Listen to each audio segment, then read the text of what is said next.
इसी क्रम में आगे बढ़ते हुए अब मैं बुलाना चाहूंगी मंच पर हमारे बीच में उपस्थित हैं प्रोफेसर सुधाकर मिश्र जी, जो कि आचार्य एवं अध्यक्ष वेदांत विभाग हैं, संपूर्णानंद संस्कृत विश्वविद्यालय वाराणसी से हम लोगों के बीच आए हुए हैं। आप वेदांत के आधिकारिक विद्वान हैं। आप संपूर्णानंद संस्कृत विश्वविद्यालय में कुल सचिव, वित्त अधिकारी एवं IQAC के समन्वयक जैसे महत्वपूर्ण पदों को धारित कर चुके हैं। आप भारतवर्ष के साथ साथ विश्व के विभिन्न देशों में वेदांत दर्शन एवं सनातन धर्म के प्रचार प्रसार में पूरे मनोयोग से लगे हुए हैं।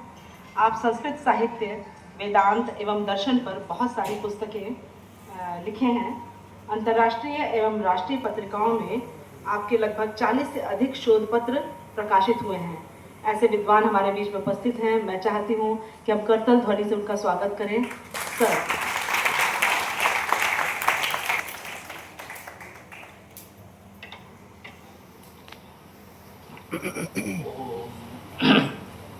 सर्वत्र वो रक्षतु विश्वमूर्ति ज्योतिर्मयानंद घनश्चिरात्मा अणोरणीयानुशक्तिरेकः स ईश्वरः पातु भयादशेषा यस्याव्रत प्रभावेण वेदान्तेति रुचिर्मम तां वाग्देवतां नौमि सततं हंसवाहिनी।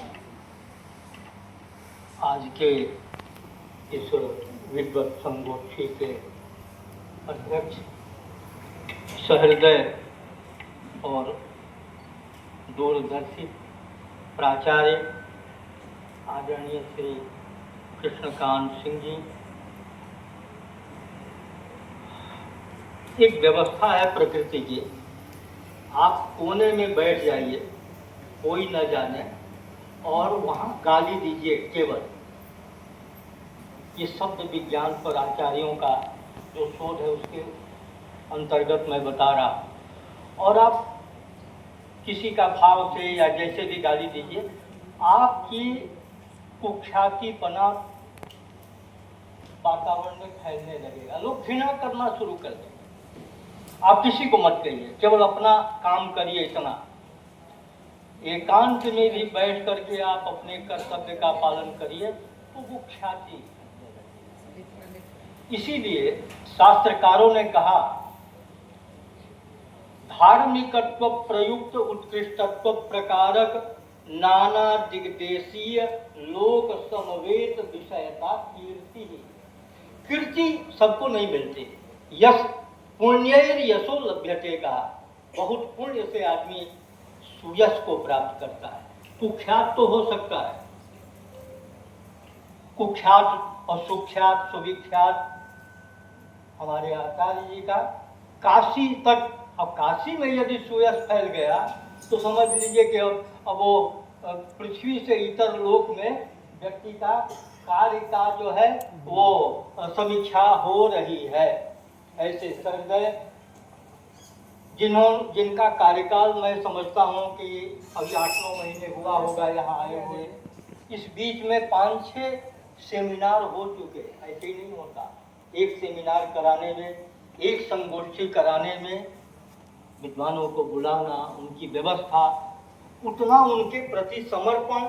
क्योंकि विद्वान को आप एकमात्र केवल जो है आदर सत्कार से ही बांध सकते हैं, और कोई रास्ता विद्वानों को बांधने का नहीं।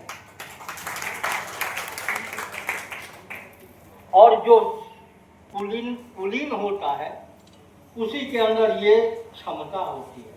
सभी कोई में श्रद्धा नहीं होती, सरलता नहीं होती। ये भी एक बहुत दुर्लभ गुण है। कौन सरल होता है, किसमें श्रद्धा होती है?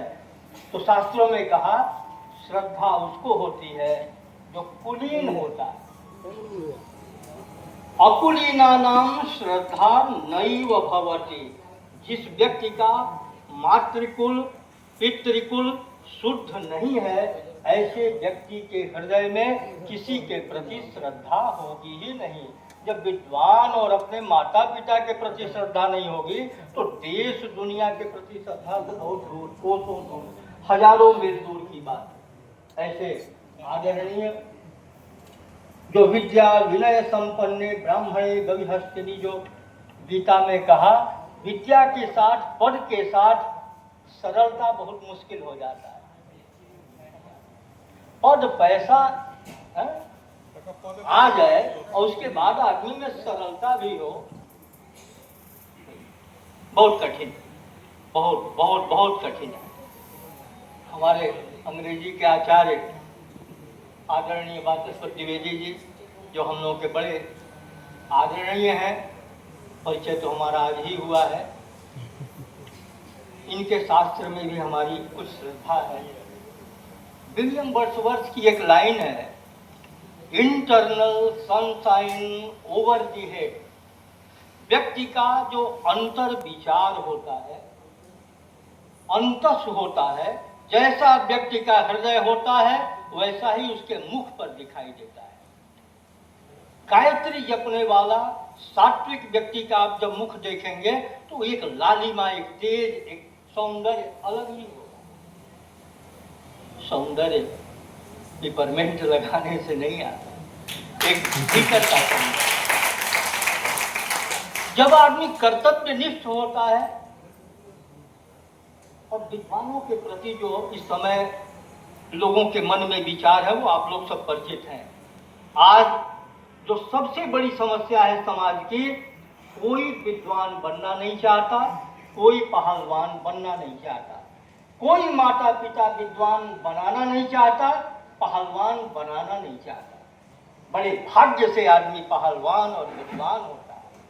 पहलवान और विद्वान डॉक्टर हो सकता है, आईएएस हो सकता है, पीसीएस हो सकता है, इंजीनियर हो सकता है, ठेकेदार हो सकता है, लेकिन विद्वान और पहलवान, ये भगवत कृपा, माता पिता का जब बहुत पुण्य होता है, अपार पुण्य होता है, तब समाज को ऐसे लोग प्राप्त होते हैं। हम लोग मानवता पर बात करें, और एक जो इतनी जीवंत परंपरा थी हमारे बीच में पहलवानों के संरक्षण की, हम आदरणीय जो राजा होता है उसी से कुछ कहा जाता है। जन्म से भी राजा, राजकुल में जन्म है आपका, पहलवानों का भी संरक्षण करिए। एक बार कुश्ती दंगल भी कराइए आप अपने प्रांगण में, और पहलवानों को, क्योंकि यदि वो सच्चरित्र नहीं है तो वो पहलवान नहीं हो सकता। पहलवान है इसका मतलब कि वो सच्चरित्र है, गारंटीड। आज हमारे इस मंच पर हमारे अभिभावक, हम लोग के आदरणीय, मैं तो सन 1968 के बाद पहली बार बक्सर में आया हूँ। 68 में पूज्य पिताजी के साथ स्टेशन पर उतरा था बलिया जाने के लिए। बनारस से कोई ट्रेन आती थी, बक्सर उतरना मुझे याद है, बहुत छोटा।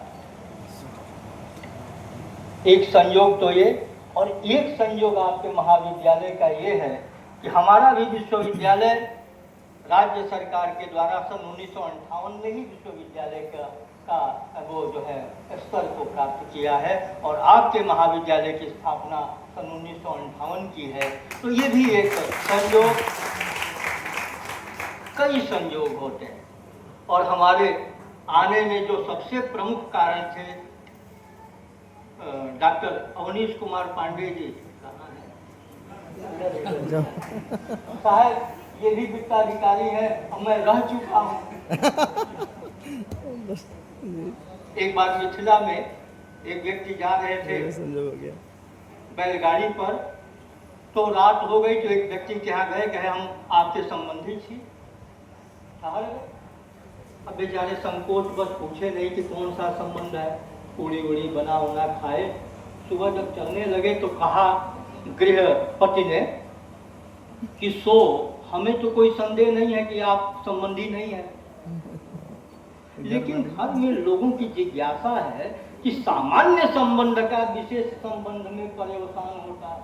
सामान्य संबंध तो हम सब लोग भारतीय हैं ही, उससे कोई काम नहीं होने वाला है।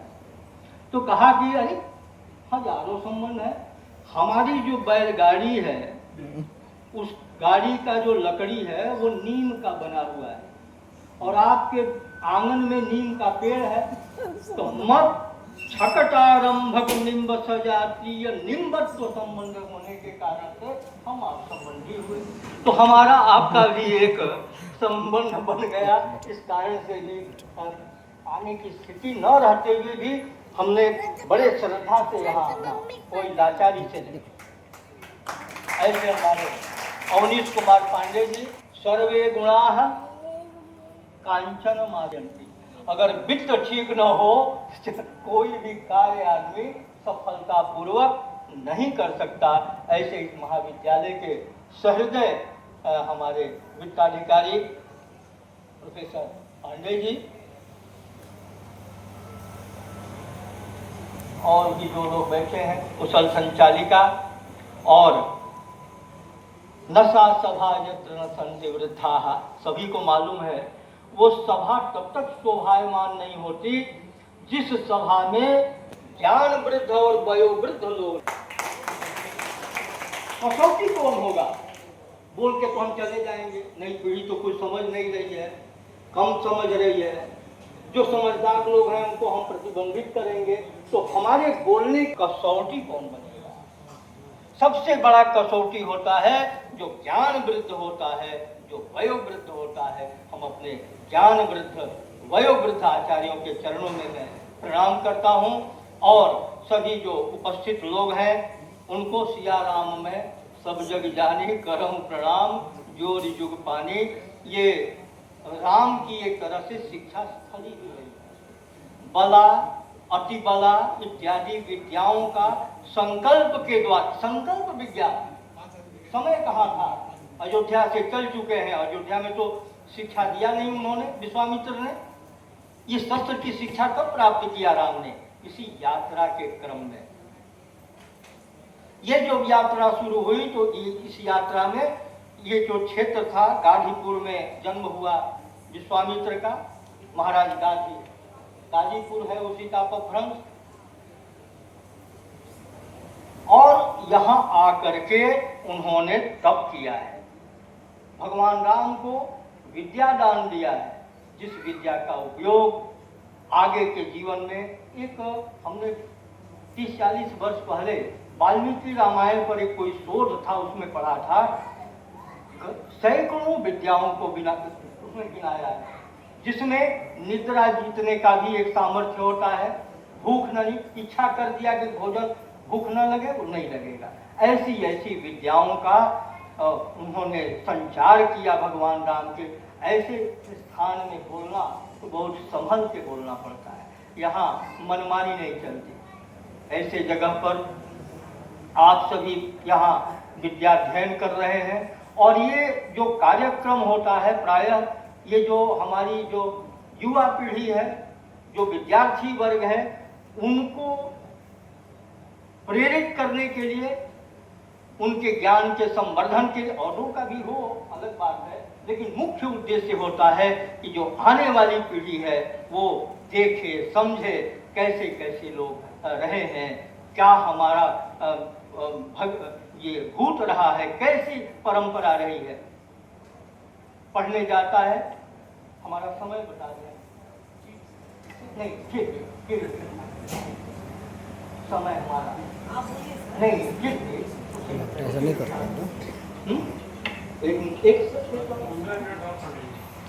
एक मर्यादा है ना, और उसमें ये कोई धार्मिक या आध्यात्मिक प्रवचन तो है नहीं, एक सिस्टम से चलना चाहिए, उसका आदर करना चाहिए। मित्रों, बालक को पढ़ने के लिए भेजा, आप लोगों को मैं एक सुझाव देता हूं, कभी भी घर पर ट्यूशन बुला करके मत पढ़िएगा। कोई ट्यूशन पढ़ने वाला व्यक्ति की प्रतिभा निखरती नहीं, जाके पढ़िएगा। अभी मैं आऊंगा काशी के अध्यापन की परंपरा पर, इसी बीच में मैं सारा सूत्र रूप से थोड़ा थोड़ा बताता जाऊंगा। मानवता करने से नहीं, जो हम काम करेंगे ना, एक विद्यार्थी को निःशुल्क पढ़ाने के लिए कोई तैयार नहीं हो रहा है। हर व्यक्ति पैसा पैसा पैसा, अध्यापक भी पैसा लेने लगा है। जब जब सुदामा से उनकी पत्नी ने कहा कि पैसे की जरूरत है, गृहस्थ हो, कहा कि शिक्षक हो सगर हो जग को, अब ताको तुम देती है शिक्षा। अरे ब्राह्मण औरन को धन चाहिए भामिनी, ब्राह्मण के धन केवल भिक्षा। भिक्षा का मतलब कि हम दरिद्र रहे, ये मतलब नहीं है, लेकिन हमारा काम चल जाए। विश्वविद्यालय हमको वेतन दे रहा है, फिर भी हम एक विद्यार्थी को गोद नहीं ले सकते। एक विद्यार्थी, काशी में आज भी वो परंपरा जीवित है और उस परंपरा के रक्षक हमारे सामने आदरणीय अधिकारी जी। और मैं मुंह देखी नहीं बोलता, बहुत कटुवादी हूँ। विश्वविद्यालय में भी हमारी बड़ी कुख्याति है। इनके 2 विद्यार्थी, एक तो काशी से ही आए हैं इनकी सेवा में, और एक आरा से कोई आया हुआ है, मुझे नाम नहीं मालूम है, यही परिचय हुआ। वो खड़ा हो जाए विद्यार्थी। क्या ये फीस ले करके यदि पढ़ाए होते, इस तरह का समर्पण प्राप्त होता शिष्य का? नहीं होता। तो हम कम से कम, अभी हम लोग बात कर रहे थे अपने आदरणीय पांडे जी से, हमने कहा पांडे जी महीने में 2 महीने में इतना सहृदय आपको जो है बड़ा सस्ता आचार्य मिल गया है, जिसको पकड़ के आप काम करा सकते हैं। उनसे कहिए 2-3 महीने पर ऐसे ही कुछ लोगों को काशी से बुला करके ऐलान करे पूरे क्षेत्र में, महाविद्यालय में ही नहीं, जिस क्षेत्र में शास्त्र के प्रति जिज्ञासा हो, आजकल ज्योतिष के प्रति भी बड़ा तमाशा बन गया है और हमारी जनता चाहती है जानना। ऐसे विषयों पर यदि किसी को जानकारी प्राप्त करनी हो, वो इतने बजे से इतने बजे तक आकर निःशुल्क सूचना प्राप्त कर सकता है, जानकारी प्राप्त कर सकता है। यदि वो स्वेच्छया देना चाहे तो उसका कोई रोक नहीं, उसको न रोका जाए, लेकिन दोहन न हो। सबसे पहला काम तो ये जरूरी है। इससे समाज जो विद्वानों से दूरी बना लिया है, और समाज को विद्वानों के बीच में खाई खोदने का कार्य अंग्रेजी शासन से शुरू हुआ। वाराणसी में रात के 12 बज रहे थे, पानी बरस रहा था। ईस्ट इंडिया कंपनी का कोई अधिकारी आया, उसने कहा कि मैं इस समय किसी विद्वान से मिलना चाहता हूँ। संस्कृत कॉलेज था, यहाँ के प्रिंसिपल उनको लेकर के पक्के महाल में गए, तो रात को 12 सवा 12 बजे लालटेन जला करके पढ़ा रहे थे। बैठ गया, तब तक एक व्यक्ति और आए हुए थे, तो उन्होंने पूछा कि महाराज जी हमारा मकान चू रहा है, तो हम गृह प्रवेश कर जाए? ना ना ना, 14 जब वो मकर संक्रांति के बाद जब सूर्य उत्तरायण होगा तब जाकर के दिन आ रहा है। अच्छा बात, वो बताया गया।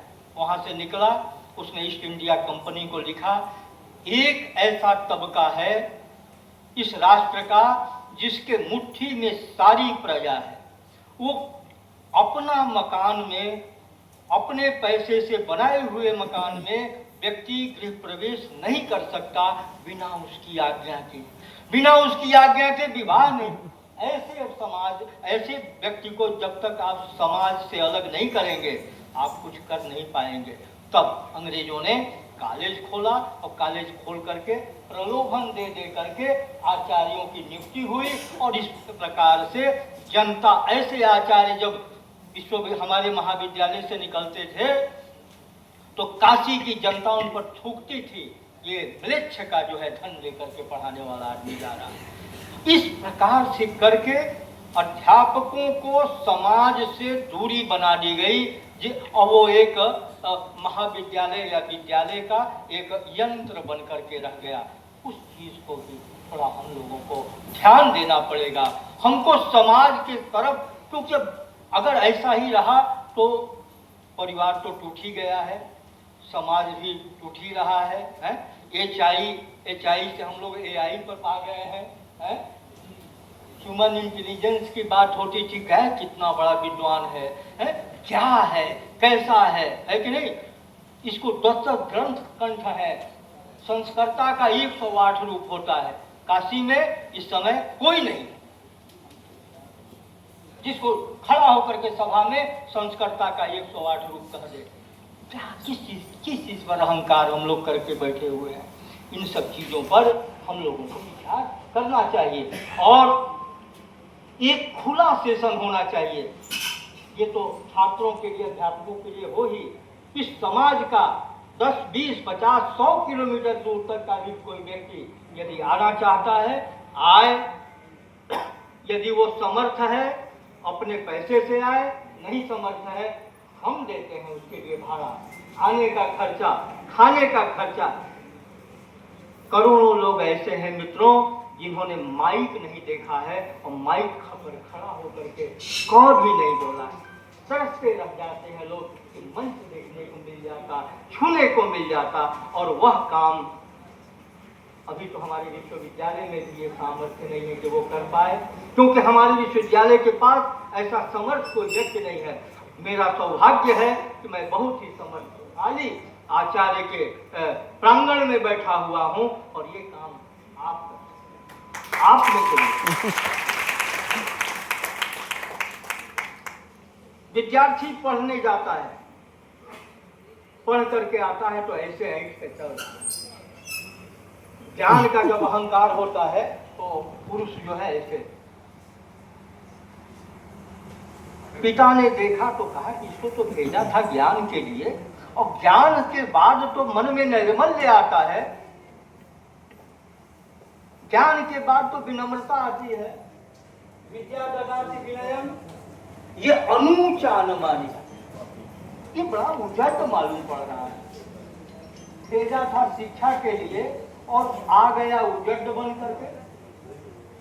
बुलाया पुत्र को बुलाया। आजकल पुत्रों को कोई भी अनुशासन नहीं। कितना बड़ा लुटेरा बन जाए, जन्म से ही हम लोग संकल्प करके बैठते हैं महाराज जी कमाएगा कितना। कोई नहीं पूछता आज तक, हमारे पास तो कोई नहीं आया कि महाराज जी जरा देखिए कोई धार्मिक होगा कि नहीं, भगवान का दर्शन होगा कि नहीं। महाराज जी इंजीनियर डॉक्टर हो जाए,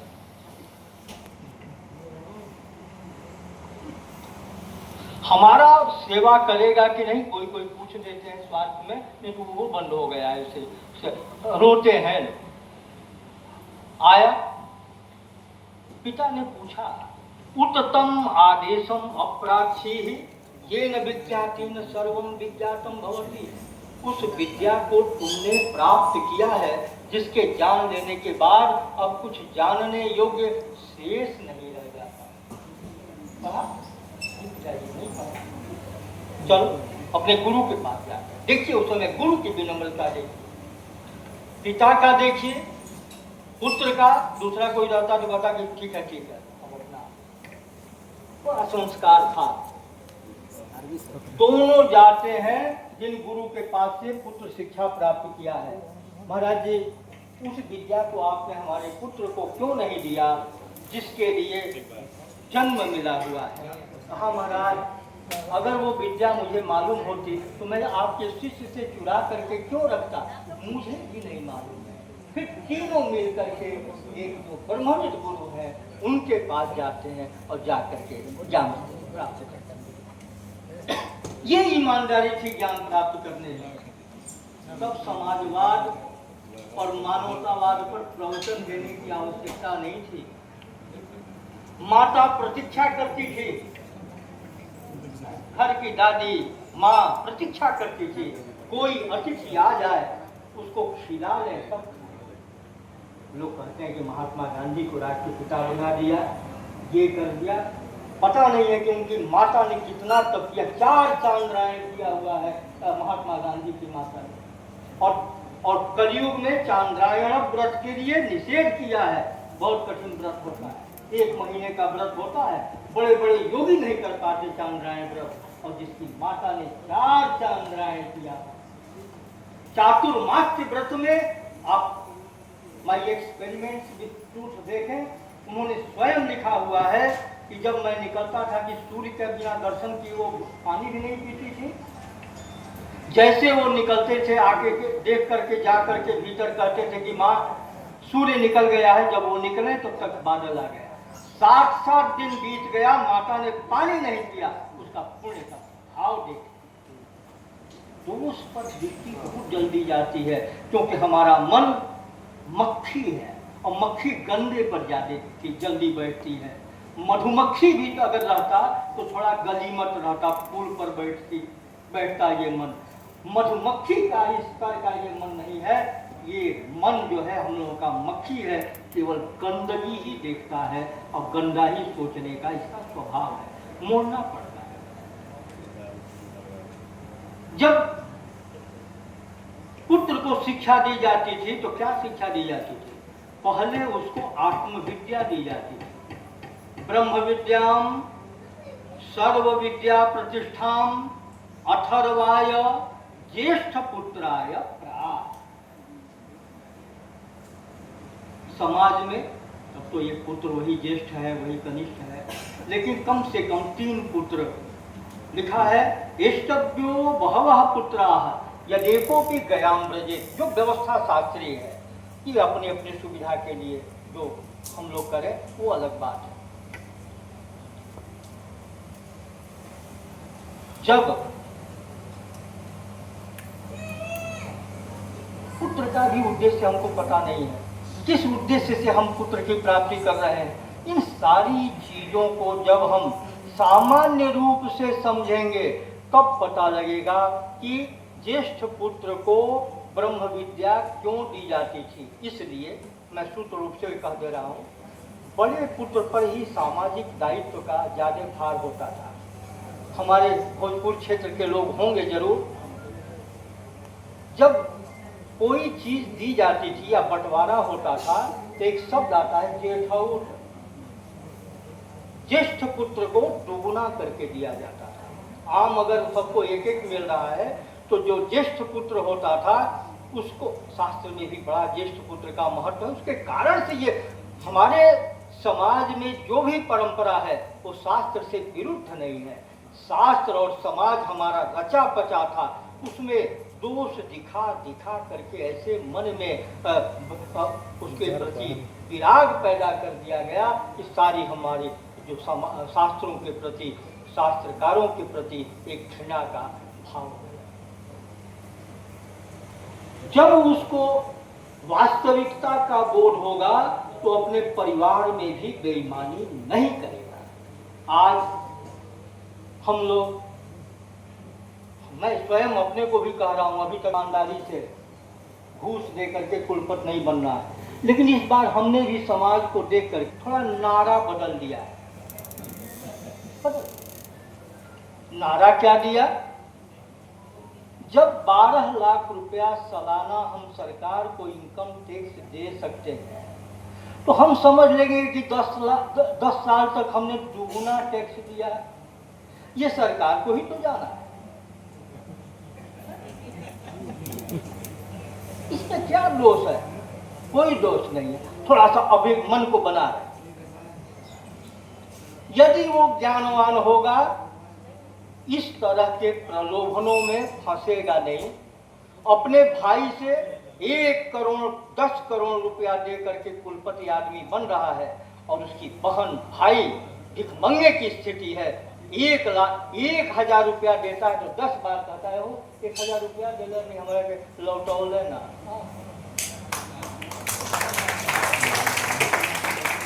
उस समाज में बैठ करके हम लोग मानवतावाद का क्या चर्चा करें, है कि नहीं? क्या चर्चा करें? हम अपने जो मानवता थी, इतनी ऊंचाई पर थी हमारे देश की, हमारे जो अनपढ़ कहे जाने वाले हमारे जो पूर्वज थे, उनके पास जो मानवता थी, आज बड़े बड़े ऊंचे कद के दिखाई देने वाले लोगों में भी वो भाव नहीं है।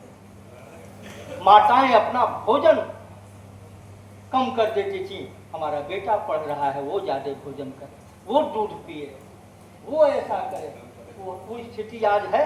हम लोग अपने अपने हृदय पर हाथ रख करके देखें कि हम अपने दायित्व के प्रति कितना समर्पित हैं। मैं समझता हूँ कि सबसे बड़ा बोध अपने दायित्व का ज्ञान। और शिक्षा का भी यही परिभाषा है, अपने कर्तव्य का बोधक ज्ञान। मेरा कर्तव्य क्या है? और वो पंक्ति लगी मुझे मैथिली शरण गुप्त जी की 4 में पढ़ी हुई जो कविता है, न रहो न निराश करो, कुछ काम करो, कुछ काम करो, जग में रहकर यह जन्म हुआ। यही में मर्म है। बहुत दिन तक पढ़ा लेकिन लगा 1-2 साल के भीतर, यह जन्म हुआ किस अर्थ हो। ये किस लिए जन्म हुआ है? कुत्ते बिल्ली की तरह खा पी करके बच्चों का जन्म दिला करके और बस मर जाना, इसीलिए मनुष्य शरीर मिला है। अगर इतना ही मनुष्य शरीर का है तो मनुष्य की परिभाषा क्या है? हमको मनुष्य की परिभाषा नहीं मालूम। मानव किन घटकों के द्वारा मनुष्य मनुष्य कहने योग्य है? पुत्र क्यों कहा जाता है? पुत्र की परिभाषा है जीते जीते माता पिता के बातों को मानने वाला। यहाँ थोड़ा मेरा पिताजी के साथ विवाद था, समय के कारण से वो नहीं मानते थे इस चीज को, लेकिन मैं कहता था कि माता पिता के उचित बातों को जो माने, इसी उचित पर हमारी उनकी पर वो कभी बाद में होगा। माता पिता के बातों को मानने वाला, मरने के बाद उनके अपने सामर्थ्य के अनुसार भोजन कराने वाला, और गया में जाकर के जीवतो वाक्य करणात् मृताहे भूरि भोजनात् गयायाम पिंडदानाच्च एतत् पुत्रस्य पुत्रता। यही पुत्र का पुत्रत्व है, तब वह पुत्र कहलाने का अधिकारी होता है। उसी प्रकार से मनुष्य किसको कहा जाए? मनुष्य की परिभाषा क्या है? सामाजिक प्राणी है, समाजशास्त्रियों ने मार्ग कर दिया, हमको सब मिला उला नहीं गई मनुष्य की परिभाषा। आप लोगों को मिला हो तो जरूर हमको बताइएगा, निसंकोच बताइएगा। हमारे पूज्य पिताजी ने परिभाषा किया, जो ठठा के हंसे उसी को मनुष्य कहा।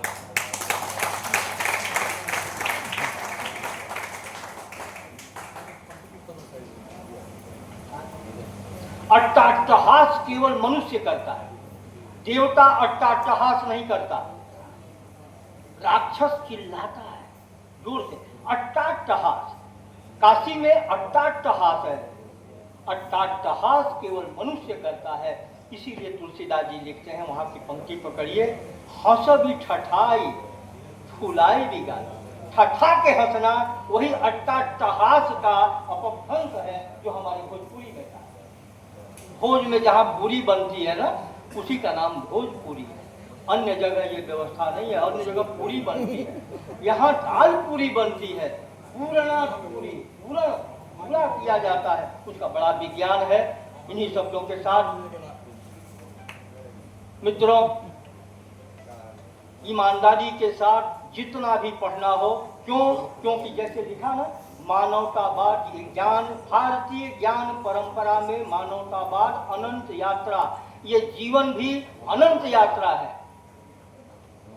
जेल में बंद थे, भगत सिंह जो है वर्जिश कर रहे थे, कहा जेलर ने तब तो आपकी फांसी होने वाली है, आप दंड बैठक क्यों कर रहे हैं? कहा भगत सिंह ने, हमारे यहाँ हुनर की भी व्यवस्था है। मैं चाहूंगा कि जब मैं अगला जन्म प्राप्त करूं तो बलिष्ठ शरीर लेकर के प्राप्त करूं, जिससे कि जीवन भी अनंत यात्रा है, ज्ञान की भी अनंत यात्रा है। जीवन यहीं तक सीमित नहीं है। अगर आप उच्च शिखर पर नहीं पहुंचेंगे तो उसकी पात्रता तो मिल जाएगी, टिकट तो मिल जाएगा, योग्यता तो आ जाएगी, क्योंकि सारी यात्रा पूरी करनी ही होगी। वो प्रोसेस को चाहे 1 लाख जन्म में पूर्ण हो, चाहे 1 जन्म में पूर्ण हो, वो यात्रा तो आपको पूर्ण करनी होगी, उतना तो आपको कमाना होगा। एक उसमें उदाहरण दे करके मैं बंद करता हूँ। जब प्रहलाद ने कहा है, भागवत में देखें, जब प्रहलाद ने कहा कि भगवान आपने हमको बहुत जल्दी दर्शन दे दिया, ध्रुव ने कहा 6 महीने में दर्शन दे दिया, भगवान ने कहा नहीं बेटा, ये देख इस कल्प में तुम्हारा तप करते करते दुनिया हड्डी का पहाड़ हो गया है। हजारों कल्प में तुमने हमको प्राप्त करने के लिए यात्राएं की हैं, कितना कष्ट सहा है। ये 6 महीने का गैप था, वो पूरा हो गया। मिलेगा आपको ईमानदारी से, जहां जो है वहां पढ़े। हम प्रारब्धवशात, हमारा देश जो है बड़ा भारी प्रारब्धवादी है। अब भले जो है स्त्रियों को हार्ट अटैक आने लगा, पहले स्त्रियों को हार्ट अटैक तो नहीं आता था, अब महिलाएं हार्ट अटैक से मरती। उसका कारण था, कभी जब उसका सेमिनार में इलाज कहेंगे लोग, उसी में सब मिला दिया, हाथ पाँच कर दिया। उसका भी एक विज्ञान है, क्यों नहीं हार्ट अटैक होता था, आप लोग भी सोचिएगा। और पुरुष कभी जो है वो पागल कम होता था, कहीं कहीं कोई विक्षिप्त दिखाई देते थे, आज कहीं कहीं कोई स्वस्थ दिखाई दे रहा है। और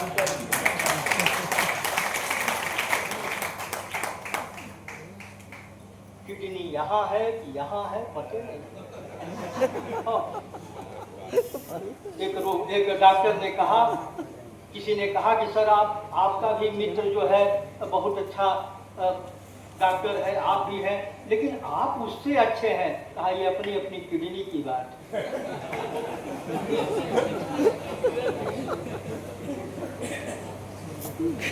आज विकास की गति इतनी तेज है कि आप आंख के डॉक्टर के पास जाइए तो वो पूछता है आपके बाएं आंख में तकलीफ है कि दाएं आंख में है। सर दाएं आंख में, मैं बाएं आंख का स्पेशलिस्ट हूँ। यहाँ तक विज्ञान पहुँच गया है। अब बाएं आंख में भी पुतली का, सफेद का, ये इतना सूक्ष्म है। लेकिन डॉक्टर राधा कृष्णन जी की पंक्ति के साथ मैं इसका विश्राम दूंगा।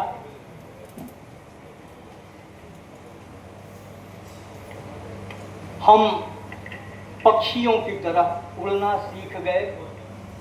We are flying like birds. हम मछलियों की तरह तैरना सीख गए, पक्षियों की तरह उड़ना सीख गए, लेकिन मनुष्य की तरह सड़क पर चलना नहीं सीख पाए। इन्हीं शब्दों के साथ मैं ज्ञान की उस महान परंपरा को, हमारे यहाँ संप्रदाय शब्द आता है, संप्रदाय शब्द आज जो है घृणित हो गया है। गुरु और शिष्य की परंपरा का नाम है संप्रदाय। संप्रदायो नाम गुरु शिष्य परंपराया। जब वो गुरु अपने शिष्य को देगा, वो शिष्य अपने शिष्य को देगा। इस प्रकार से हमारी विद्या अनादिकाल से प्रवाहित होती आ रही है।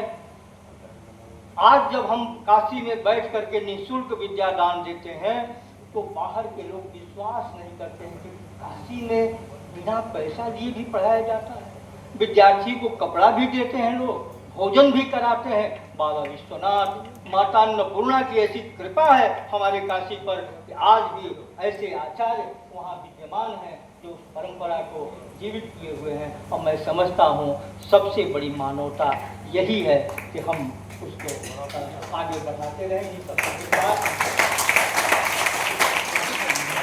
साथ माता अन्नपूर्णा ज्ञान भूमि को प्रणाम करके अपनी वाणी को यही पूर्ण करता हूँ।